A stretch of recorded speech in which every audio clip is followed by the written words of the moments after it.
25শে August রাতে নিজের নামে মামলার কথা জেনেছেন চিত্রনায়ক জায়েদ খান।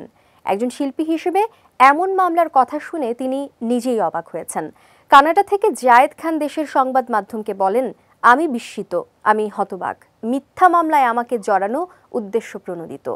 প্রায় এক দশক আগে বিএনপি চেয়ারপারসন খালেদা জিয়ার গাড়ি বহরে হামলা চালিয়ে হত্যা চেষ্টার অভিযোগে 25শে আগস্ট একটি মামলা করা হয়েছে। মামলায় 50 জনকে আসামি করা হয়েছে। আসামিদের তালিকায় সাংস্কৃতিক অঙ্গনের চিত্রনায়ক জায়েদ খান, উপস্থাপক শাহরিয়ার নাজিম জয় ও অভিনেতা সাজু খাদেম রয়েছেন।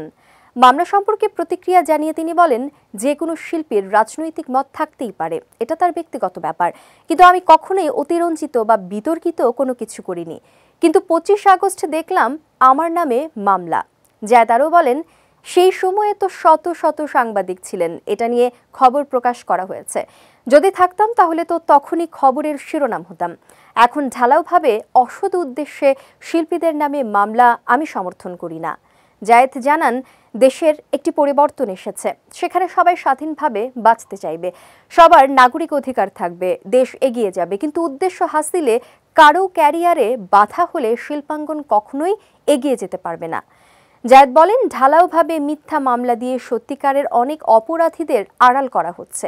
আমাদের টেনে ধরার জন্য এই মামলা। আমি হলফ করে বলতে পারি, কোনো মিছিলে মিটিংয়ে কোনোদিন ছিলাম না। এর আগে 2 মেয়াদে চলচ্চিত্র শিল্পী সমিতির সাধারণ সম্পাদকের দায়িত্ব পালন করেছেন জায়েদ খান। 2022 সালে চলচ্চিত্র শিল্পী সমিতির নির্বাচনে তার বিপরীতে প্রতিদ্বন্দ্বিতা করেন নিপুণ আক্তার।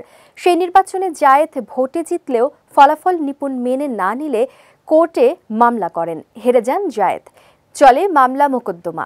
পরবর্তী সময়ে কখনো বিয়ে, কখনো নারী নিয়ে মন্তব্য করে, কখনো ডিগবাজি দিয়ে ভাইরাল হতে থাকেন তিনি। ট্রলেরও শিকার হয়েছেন এই সমালোচিত নায়ক। জায়েদ খান অভিনীত সর্বশেষ সিনেমা সোনার চর পবিত্র ঈদ উল ফিতরে মুক্তি পায়।